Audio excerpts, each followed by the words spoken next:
qual é a proposta de hoje?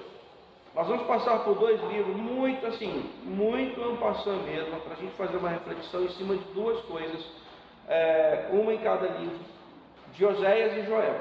Né? Oséias eu vou bater vou pensar uma questãozinha que eu acho bem interessante, e em Joel eu vou pensar outra coisinha que eu também acho bem interessante, para a gente só entender o que eu tinha falado no início, que os proféticos, eles são escritos no sentido de é uma literatura escrita, passada e repassada, muito vinculada ao dia a dia do povo, normalmente mensagem que aponta caminho, um caminho, tipo, o caminho do arrependimento. Nós vamos ver isso presente muito nesse livro. E não são coisas assim, sabe, como a gente vai estudar na literatura apocalíptica, visões, aquelas as mais fantásticas, que a gente tem que fazer interpretações fazer uma elucubração bem larga, e tem uma história, e a gente vai passar isso quando a gente falar sobre a literatura apocalíptica. Existe uma história de interpretação do texto. Mas isso no dia que a gente estiver trabalhando, a gente fala sobre isso. Hoje eu quero trabalhar Oséias com vocês e Joel. Abra comigo, por favor, no livro de Oséias, e a gente já vai começar. Oséias, no capítulo 1. Vamos orar. Obrigado, Senhor, por essa manhã. Te agradecemos pela tua mão, pela tua força, pelo teu cuidado. E nós te pedimos, dá-nos compreensão, dá-nos discernimento, concede-nos entendimento, concede-nos sabedoria, e nos ajuda a irmos mais fundo e mais além daquilo que estamos lendo. No nome de Jesus te agradecemos, Senhor. Amém e amém. Gente, primeira coisa, leia Oséias 1:1, o texto diz: palavra do Senhor que foi dirigida a Oséias, filho de Beri, nos dias de Uzias, Jotão, Acás, Ezequias, rei de Judá, e nos dias de Jeroboão, filho de João, rei de Israel. Bom, Oséias, ele está mais ou menos, se a gente fosse fazer uma linha do tempo, está lá mais ou menos século 7 antes de Cristo. Os camaradas estavam sendo, a Palestina estava sob o domínio da Assíria na época, e aqui o texto ele nem vai falar muito sobre isso. O que ele vai falar, na verdade, é sobre a condição do povo. E Oséias ele bate demais numa coisa que é a infidelidade do povo frente à lei do Senhor. E é uma coisa muito interessante que eu quero que você olhe, por favor, ainda no capítulo 2, a partir do verso 2 até o verso 20, mais ou menos, há um longo discurso sobre a infidelidade, e aqui ele usa algumas expressões, dizendo: olha, a sua mãe, a gente tem que repreendê-la. Depois fala sobre as prostituições, e Oséias ele tem uma linguagem bem dura. Oséias, inclusive, é aquele profeta que, se você não ouviu, você vai ouvir agora. É aquele profeta que se casa com uma prostituta. E ele se casa com uma prostituta não porque ele gostava da prostituta, não é isso. Mas é que, pela ordem do Senhor, ele deveria se casar com ela, para servir de sinal ao povo, para dizer que o Senhor era como Oséias, que a amava sem medir as consequências, que amava sem limites, enquanto que a mulher, ela está contigo hoje, amanhã não está, aí está contigo depois de amanhã, mas do outro dia já não está. E dizendo que a mulher, essa prostituta que Oséias se casa, ela é como o povo de Israel. Então isso foi um sinal na vida do profeta para o povo. E aqui o Senhor, ele fala através do profeta várias coisas e vai batendo e batendo duro, gente. Batendo muito duro. Até que no final, olhe por favor, a partir do versículo 14, vem a promessa de perdão, e o último versículo do livro de Oséias é um apelo. Isso, gente, está presente em praticamente todas as mensagens, eu vou dizer assim, proféticas.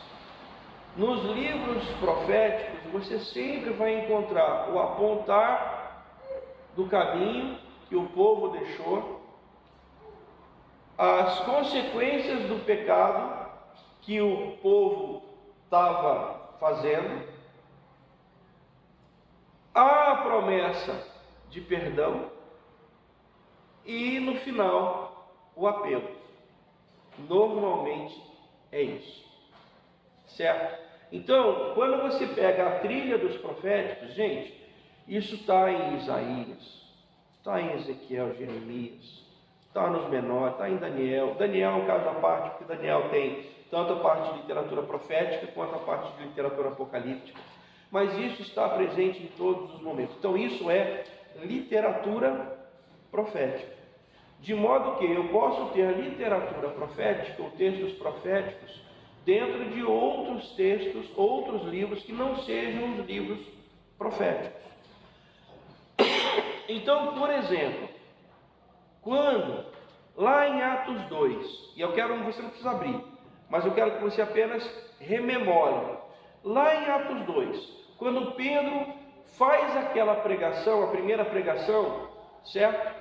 De Atos 2, então Pedro, tomando a palavra, disse: aquela pregação é uma pregação profética, porque ele faz uma conjuntura, ele rememora a palavra do Senhor, dá uma mensagem de olha, arrependei-vos, e por fim ele dá o apelo, faz o apelo. Isso é literatura profética dentro de Atos. Então isso está presente. O que eu quero chamar a sua atenção nesse livro de Oséias é o que está em Oséias, no capítulo 6.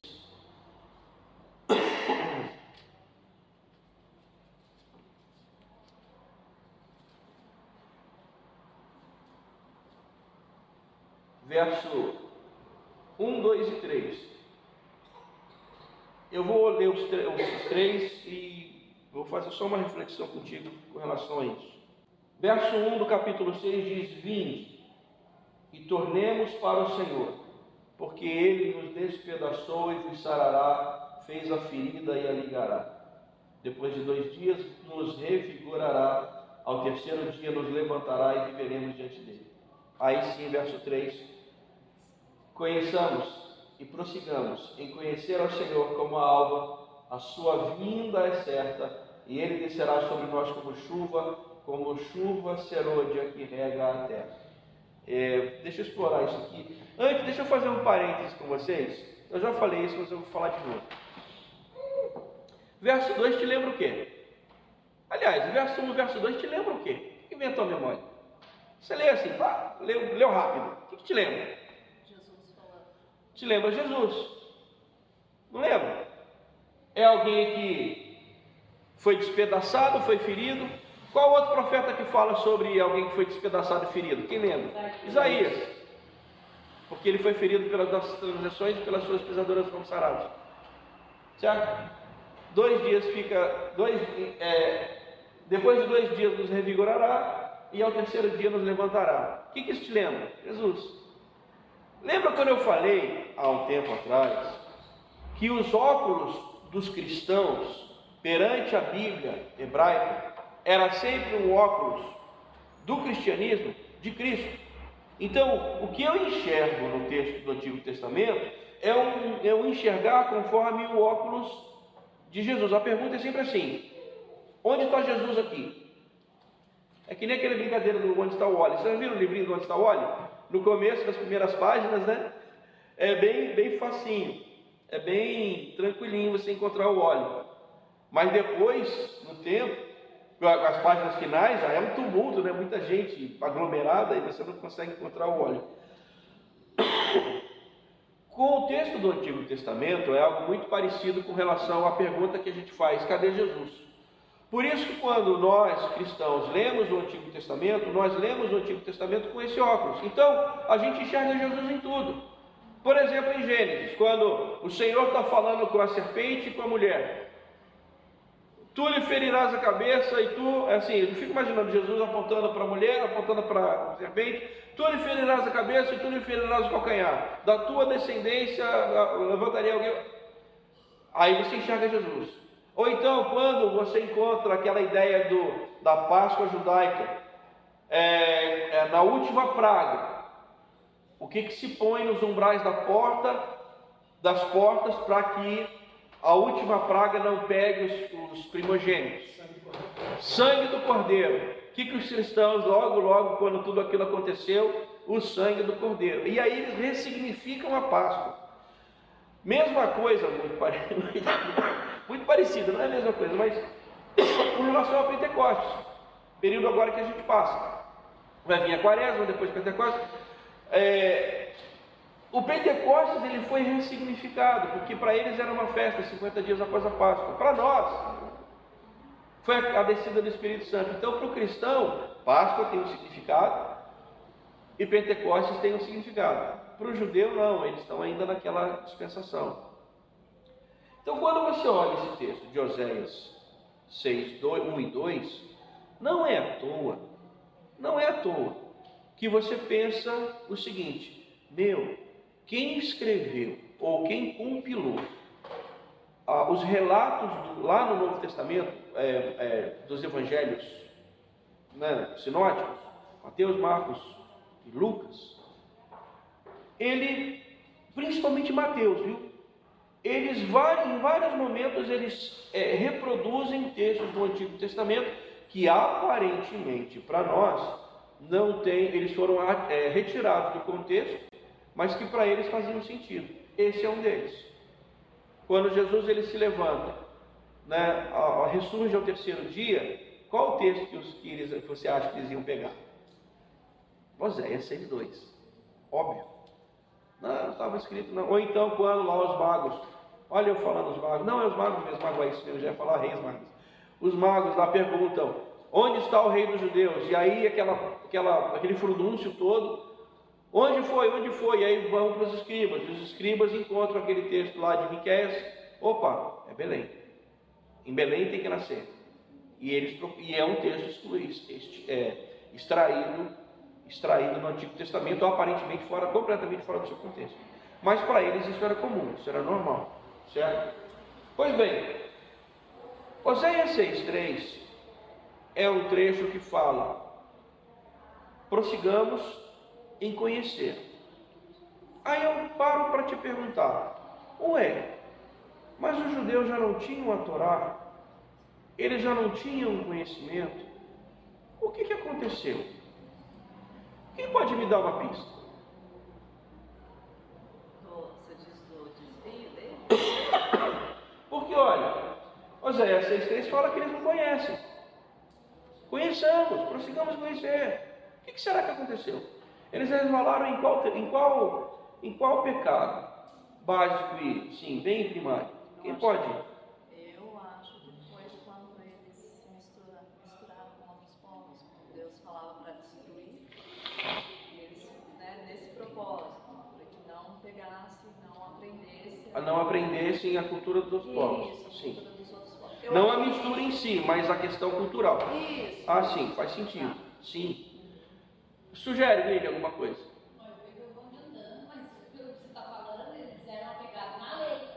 Nossa, cara, pronto, para tudo já, bingo. É isso. O que diz Deuteronômio 6, gente? Lá que a gente tem batido bastante nesse texto. Sobre ensinai aos vossos filhos ou perseverai nessa lei. Então, é a tal da Shema que eu vivo dizendo para vocês.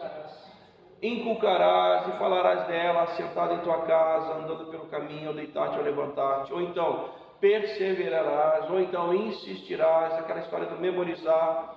Ou seja, é algo que eles precisavam cumprir como tarefa. Veja, gente, é tarefa que dá trabalho.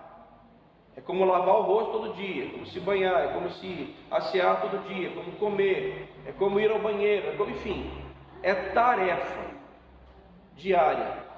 Provavelmente eles largaram isso. E à medida que largam isso, eles deixam aberta a sua casa, os seus filhos e tudo mais, a absorverem, sem questionar, a cultura dos povos que o circundavam. Percebe? Então aqui, para quem o profeta aponta? Para isso que a Lília falou. Ele aponta para a lei. Esse trecho, para a gente, é um trecho muito vivo, para que a gente perceba que nós, eu vou aqui usar, a Regiane já mandou aqui, eu ia falar, mas ela já passou, já chutou o pau da barraca, que nós evangélicos, hoje, nós estamos permitindo que as nossas famílias caiam no mesmo equívoco. Nós deixamos de perseverar nessa tarefa. Gente, é tarefa. Tarefa é algo que às vezes você faz sem sentir vontade. Às vezes você faz até reclamando, porque, né, fora o Ezequiel, que eu vou falar, Ezequiel vai dizer que não, tipo, eu vou para o trabalho hoje, que alegria, eu sei que ele vai. Mas tem dia que você não está afim. O outro diz você entende? Só que isso é tarefa, gente. É tarefa, você tem que fazer, querendo, gostando ou não. Ou você acha que, né, é gostoso atender o paciente reclamando lá, tá doendo, errou, aí vem a mãe em cima da criança, mas a enfermeira fala, e aí a pessoa sai do plantão com a cabeça do tamanho do balão de gás. Tarefa, gente, é isso. É você fazer, querendo ou não, gostando ou não, mas você tem que fazer. Deuteronômio 6, ele é uma tarefa. Trazendo para os nossos dias,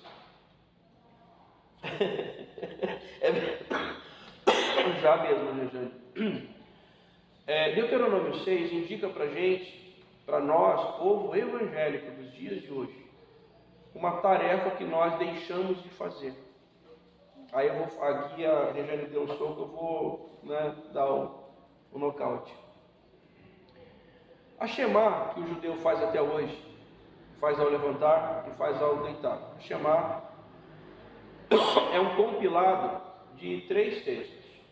Ele pega um pedaço de Deuteronômio 6, do 4 ao 11, depois pega um outro pedaço, Deuteronômio 11, do 13 ao 21, e pega um pedacinho de Números. E ele reúne isso num compilado, e todas as manhãs ele recita, é ler para ele, ou para quem está perto, recita o texto, e ao anoitecer, né, final de tarde, início de noite, ele recita esse texto, é tarefa. E aí nesse texto recitado ele vai lembrar, tu as inculcarás, memorizarás, ensinarás aos teus filhos, ao levantar-te, ao deitar-te, ao sair, ao voltar, né, andando pelo caminho, assentado em tua casa, enfim, tudo aquilo, como tarefa. O que o Oséias está dizendo aqui? Eles largaram mão disso. Nós evangélicos hoje não temos o costume de cumprir tarefa. O que nós fazemos? Quando eu estou precisando, eu pego a Bíblia para ler. E leio naqueles textos que eu mais gosto. Se eu estou apertado, como hoje, Salmo 121, eu adoro esse texto. Eleva os meus olhos para os montes, de onde me virá o socorro. Senhor, venha rápido, porque a conta está chegando, eu preciso pagar.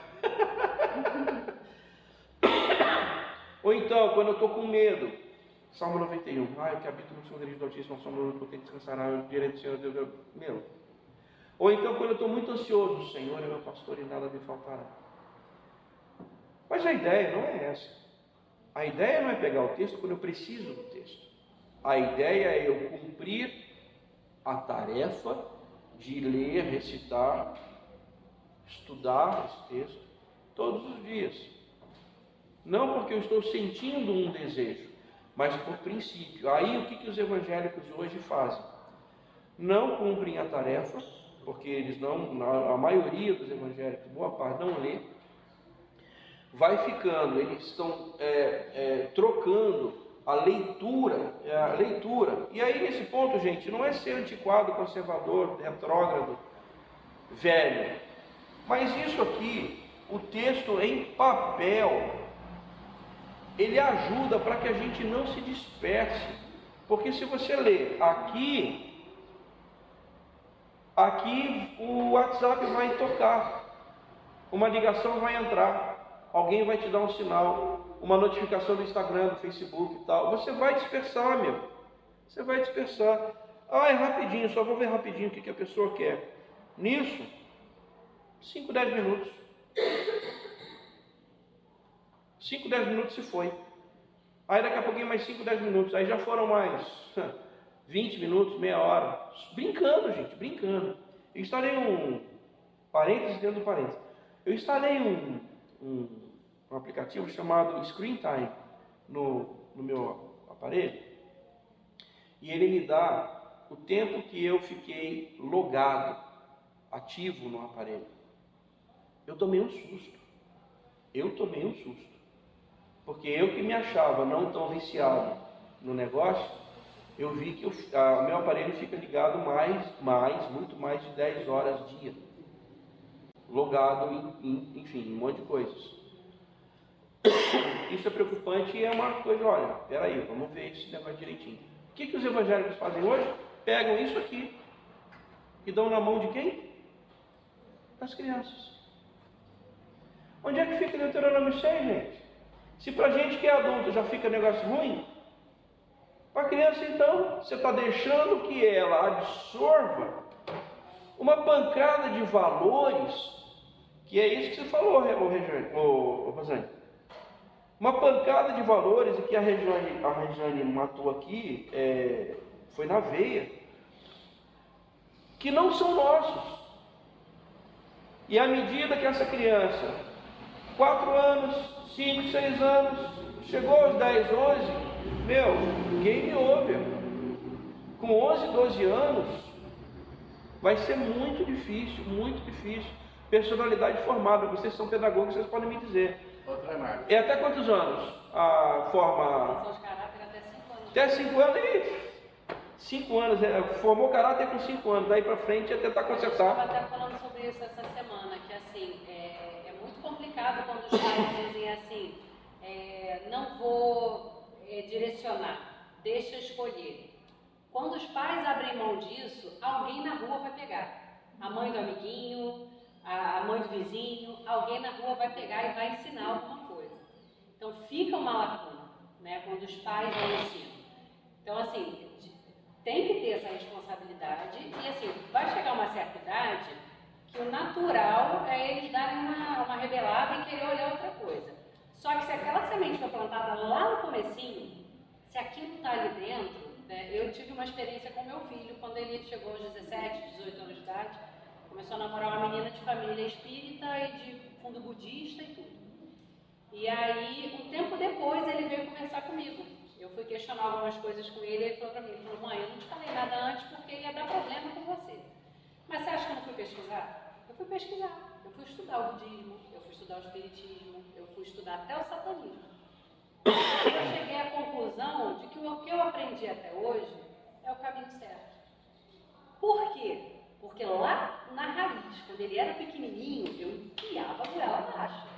Se eu tivesse deixado frouxo, liberado, a hora que ele foi pesquisar, alguma outra coisa poderia ter encantado. Fala, Ezequiel.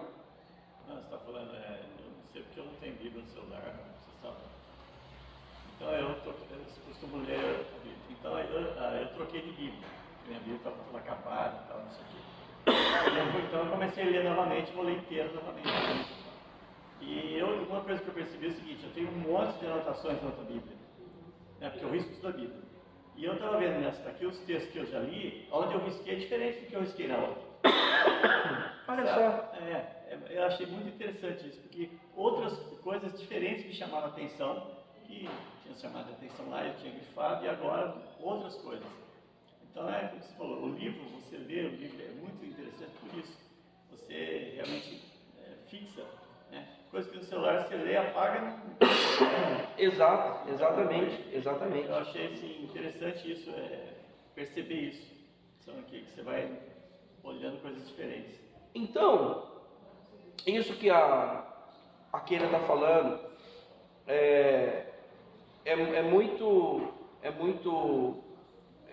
chega a ser assustador, porque essa frase que ela falou, eu já ouvi isso de várias pessoas. Eu vou deixar o meu filho livre, ele quando tiver a idade ele escolhe. E aí eu penso, bom, primeiro, Deuteronômio, na minha Bíblia tem, ainda é texto bíblico. É para ensinar o filho no caminho que deve andar? Né? Ou então Provérbios, ensina a criança no caminho, não é um caminho, é no caminho. Bom, na minha Bíblia tem. Eu creio na Bíblia, que isso é pressuposto da minha fé. Se eu não cumpro o que está aqui, eu estou absorvendo valores outros. Aí eu digo isso para o meu filho, então eu estou abrindo mão de algo que eu precisava fazer e ainda estou trazendo uma consequência para a vida dele ou dela, que ele ou ela vai levar para o resto da existência deles. Agora, aí que entra a incoerência. Eu procuro para eles, para ela, a melhor escola, a melhor maneira de se vestir, tento colocar a melhor comida goela abaixo, enfim, a gente faz o melhor para eles, para elas, em todas as outras áreas da vida. E por que nessa eu vou dizer que não, deixa ele escolher? É uma incoerência, é uma incongruência muito violenta, né? Então, assim, se não é pelo fato bíblico, já o é pela incoerência do dia a dia, porque isso mexe com valores muito profundos. E aí, gente? Aí eu vou seguir aqui o que a Regiane falou, é soco no estômago meu. Aí a gente vai fundo, porque a gente checa mesmo, cadê os valores? Quais de fato são os valores que a gente acredita? Há uns dias atrás eu estava ouvindo uma aula de um missionário, de um plantador de igrejas. Ele plantou uma igreja em alguns países na África, e ele falou uma coisa muito, assim, me deu um tranco. Eu já conhecia essa forma, mas ele falou de uma forma diferente. Ele usando aquele texto, onde está o seu tesouro, aí estará também o teu coração. E aí ele dizendo que troca a palavra tesouro por vontade, porque onde está a tua vontade, é onde vai estar o que você realmente gosta, valoriza. E a sua vontade, ela se expressa no seu extrato bancário. Aí como assim? Aí depois ou na sua fatura de cartão de crédito. Porque o seu desejo, ele compra. E é por isso que o pessoal de comunicação social, marketing, eles sabem muito bem como fazer isso, e desde criança, eles usam isso. E aí ele dizendo, olha, a nossa vontade, o nosso querer, os nossos valores, o nosso tesouro, está no nosso extrato bancário, está na nossa fatura do cartão de crédito. Aí eu, olha, realmente, olhando, vamos ver onde está. Aí se tiver lá muita coisa aqui, isso aqui, porque tem as coisas básicas, né? Água, luz, telefone, aluguel, sei lá o que, né? E tem as outras coisas que talvez não sejam tão básicas.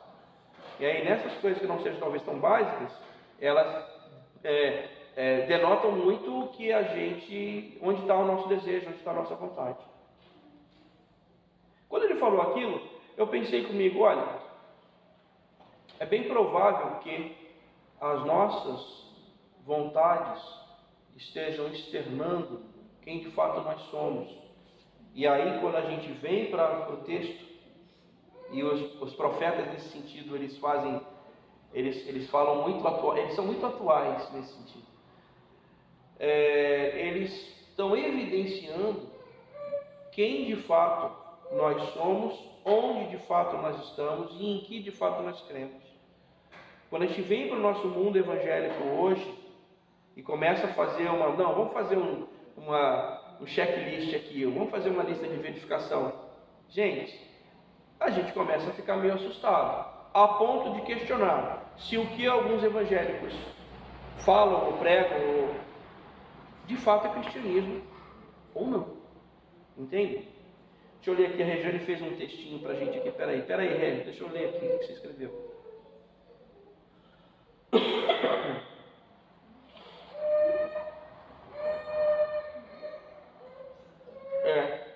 Verdade. É isso mesmo, Regiane. Ela está dizendo aqui que é uma luta esse negócio de querer, não querer, é uma luta constante entre o que a gente deseja, não estar com vontade, e aí coisas que parecem ser banais, né? Orar para acordar, orar para o alimento, orar para dormir, ler, são coisas que, é banal, é antiquado, é velho e tal. Gente, tudo bem, mas são nossas práticas. Mas é aquilo que você falou, né? Só que a hora que aperta, daí você vai lembrar de orar, você vai lembrar de buscar a palavra, essas coisas que, né, parece banal, mas quando aperta, não é. E olha, gente, isso é tão básico. Nessa Shema que eu falei para vocês, nesse Deuteronômio lá, Deuteronômio 11 fala assim: cuidado para que o vosso coração não se engane, porque a gente é muito propenso. O que um dos profetas, Jeremias, se não me engano, fala? Enganoso e desesperadamente corrupto, quem o conhecerá? Você está entendendo? Então, é um negócio. Não é à toa também, gente, que Paulo, quando Paulo fala, e eu acredito, gente, piamente, que Paulo, quando escreve as suas cartas, ele está fazendo os seus comentários à Torá, sob o óculos de Cristo. Naquele trecho que ele fala, mas o fruto do Espírito é amor, alegria, paz, longanimidade, benignidade, bondade, benignidade, esqueci o resto. Mas o final, o último, eu não esqueço. E qual é o último? Daí você não vale. Domínio próprio. Gente, querem um negócio tão atual quanto isso? Domínio próprio. Provérbios tem um trecho que fala assim: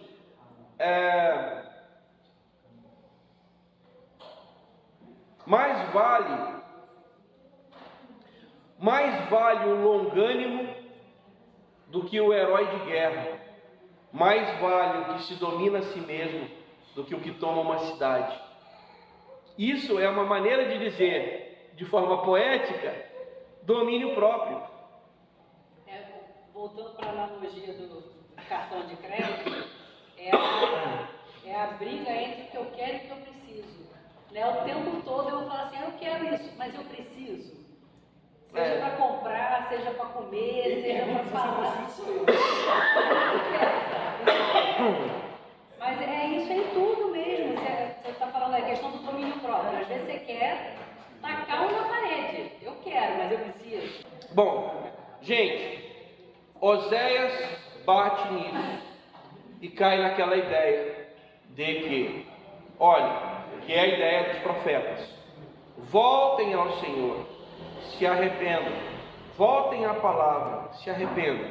Havendo arrependimento, haverá bênção, haverá prosperidade. Ele retoma tudo o que está dito lá, que novamente é uma leitura. Desculpa, gente, hoje eu estou meio judeu.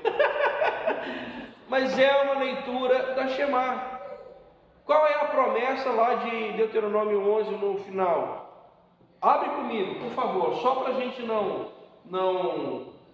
perder o ipsis literis do texto.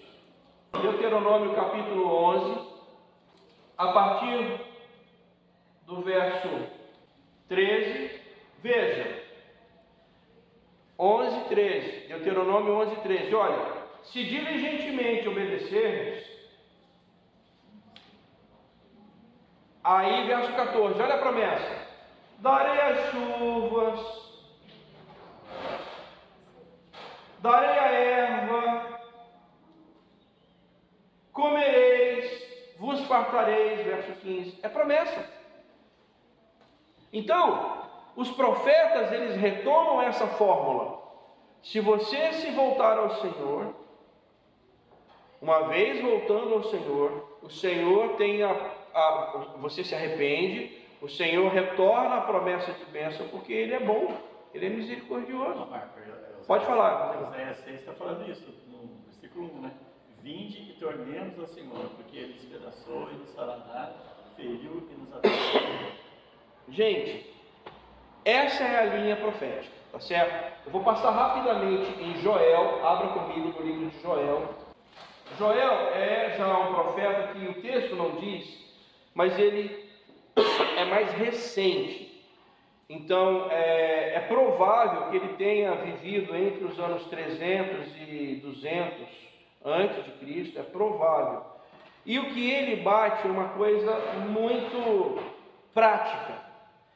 Veja no capítulo 1, eu não vou ler tudo, ele está falando sobre, olha, tem uma grande seca, e essa seca está matando todo mundo. É daí que vem, por exemplo, o que está lá no versículo 4, aquele trecho que nós vemos, olha, o que deixou o cortador, o migrador comeu.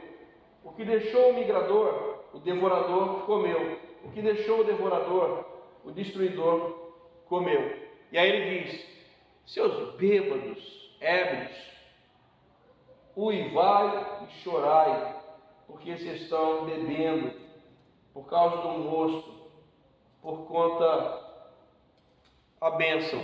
Aí de novo, eu volto, desculpa gente, mas eu volto a Deuteronômio 11. Qual era uma das bênçãos? O Senhor ia te dar chuva abundante para que você tivesse o quê? Trigo, né? O teu cereal, o teu azeite e o teu vinho. Cereal, vinho e azeite. E aqui está faltando o quê? O vinho. Porque seca, não está conseguindo colher, já não tem mais uva, não tem suco, não tem suco, não tem vinho. Quem gostava de entornar não está entornando mais. Pronto, estão chorando, porque acabou tudo. E aí vem, a ficha cai. Aí vem a palavra do profeta. E o profeta bate, mas bate doído, gente. Doído. Oi, Daí. Interessante nesses três itens que fala, a gente trazer o simbolismo disso. Sim.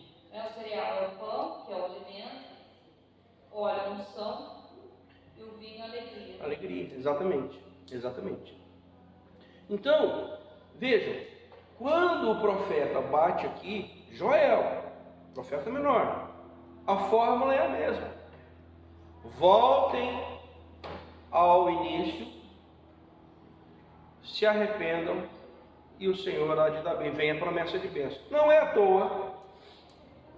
De novo, vamos fazer um exercício cristocêntrico. E aí, como eu estava falando, em Atos 2, quando os judeus dizem, os fariseus dizem, naquele derramar do Espírito Santo, que eles estavam cheios de mosto, qual o texto que Pedro lembra? Joel. E aí, o que ele traz? Ele traz a promessa que está lá. E é isso que ele cita.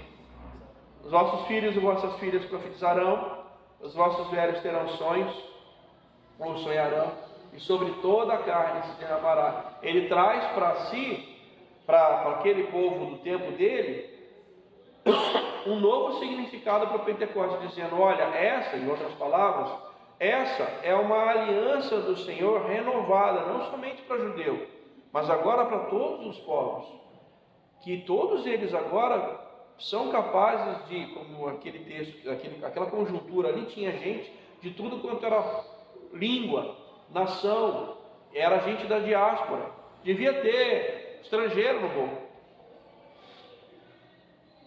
E aí Pedro está dizendo, olha, sobre toda a carne será derramado o Espírito. E ele rememora Joel. Então, o livro do profeta Joel é mais um exemplo daquilo que é a literatura profética. Retomem o caminho do Senhor, se arrependam e novamente a bênção virá. Só que normalmente o que a gente fala ou traz aqui no nosso povo evangélico atual? Somente a bênção. A gente só fala da bênção, só a bênção, mas tem o arrependimento antes. Então, gente, eu vou encerrar aqui, mas a ideia a ideia do profético, dos livros proféticos é essa, fundamentalmente essa: o retorno ao início. Vamos retomar aquilo que o Senhor desde o início já tinha dito. Vamos nos voltar para Ele, nos arrependamos. E uma vez nos arrependamos, a aliança ela é refeita. Ele derrama sobre nós novamente a promessa e vamos viver a promessa dele, ensinando aos nossos filhos, às gerações seguintes, tudo isso. Essa é vamos dizer assim, o cerne, o âmago, né, o bojo da mensagem dos profetas. Tá certo? Vamos orar, Ezequiel vai orar conosco. Querido Deus, te damos graças por mais essa oportunidade, Senhor, Obrigado, Senhor. de ouvirmos falar da Tua Palavra, Senhor. Abençoa o Marcos, Senhor, que ele possa falar aquilo que vem de Ti, Senhor. Amém. Que grave os nossos corações, esclareça nossas mentes, Senhor, Amém. E que possamos aprender cada vez mais de Ti e colocarmos em prática para as nossas vidas, Senhor. Amém, Senhor. Fica com cada um aqui presente, guarda as suas famílias, Senhor, e é no nome de Jesus que oramos. Amém. Amém.